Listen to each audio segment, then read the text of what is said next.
Alright, so what we will be doing today is I will be reading a classic royalty-free Christmas holiday, whatever you want to call it, to make yourself be more inclusive with the idea of the holiday spirit. What I'm going to be doing is reading A Christmas Carol by Charles Dickens, read by Uriah Westman. Stave 1. I don't even know what stave means.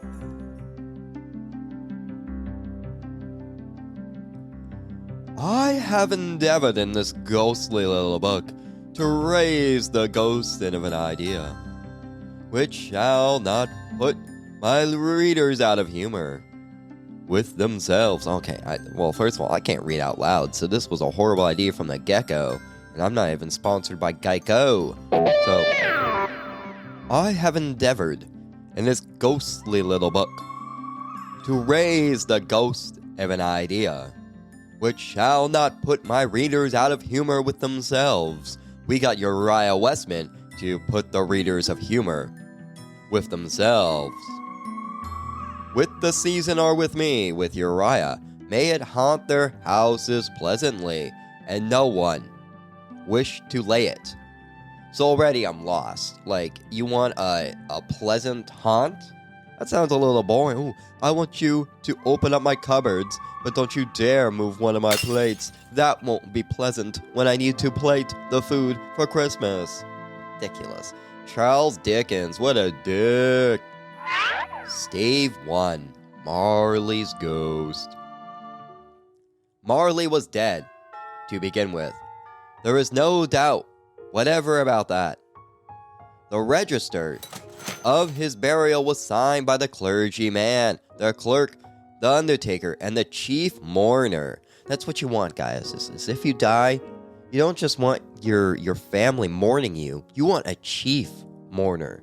You want someone who's going to be the mourner leader. You want that crying leader. If you're going to have a funeral and still exist and watch it, you want the chief mourner. So people are going to be like, this guy's crying, I gotta cry. Just like if you have someone laughing at all the jokes, you have a laugh leader. Scrooge signed it, and Scrooge's name was good upon change for anything he chose to put his hand to. It looks like his good old Herbie Hancock was worth a lot more than a Hancock. Old Marley was as dead as a doornail, but a doornail was never alive to begin with. Does that mean that old Marley was never alive to begin with? That means that he could never be dead. This is something I need to do, but it looks like I just nailed the hammer in the coffin. Mind. I don't mean to say that I know of my own knowledge, where there is particularly dead about a doornail. I might have been so inclined myself to regard the coffin nail as the deadliest piece of iron mahogany in the trade. That's right, people used to die of just nails back in the day because anti-vaxxers were the majority of the people, and that is a hacky joke. But the wisdom of our ancestors is in the smile. I would say the wisdom of our ancestors is in the written words that they left to us for us to read to gain knowledge. I wouldn't say that I gained knowledge by someone smiling. The only knowledge I gain with someone smiling is that if I waltz up to them and ask if they want to dance, they're just going to punch me in the face.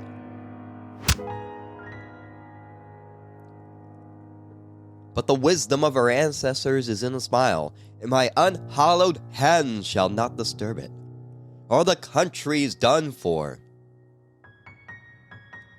You will therefore permit me to repeat emphatically that Marley was as dead as a doornail. Okay, we're just regurgitating phrases at this point. I mean, like, what is this? Come on. Scrooge knew he was dead? See, I started reading that and then I realized, wow, there's a question mark at the end of that. Of course he did. How could it be otherwise? Scrooge and he were partners for I don't know how many years. Okay, this is great. You're losing all. I'm losing all trust in the writer right now. He doesn't even know. Talk about a real Scrooge. Scrooge was his sole executor, his sole administrator, his sole assigned, his sole friend, his sole train all aboard. And even Scrooge was not so dreadfully cut up by the sad event, because there's nothing sad about someone who was never alive to begin with. If he was dead as a doornail, and then he died as the life of a doornail, isn't one of the hardest, toughest things? He's tough as nails. Isn't this collapsing on itself already? This is like a conspiracy that my dad would tell me. He'd be like, Dad, you're starting with something that's not true and ending with something that's even more morbidly not true.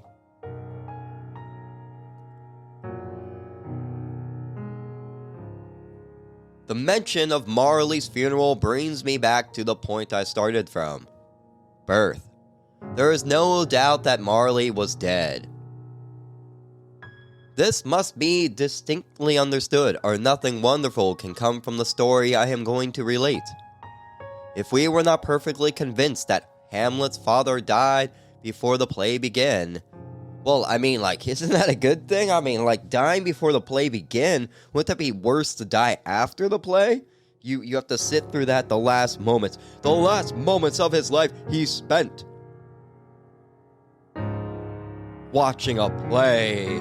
Oh, the terror. And then what is going to happen to all those people that were in the play? They're going to be like, our play was so bad. He died at the end of it.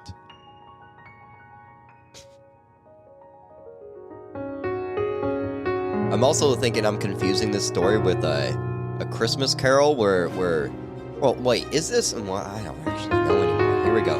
We'll just plow through this. Scrooge never painted out. Wait, am I just skipping around? Are you guys lost? And then you are found? Maybe isn't that just the moral of the story, that even if you are lost or as dead as a doornail, what matters is do not die during a play.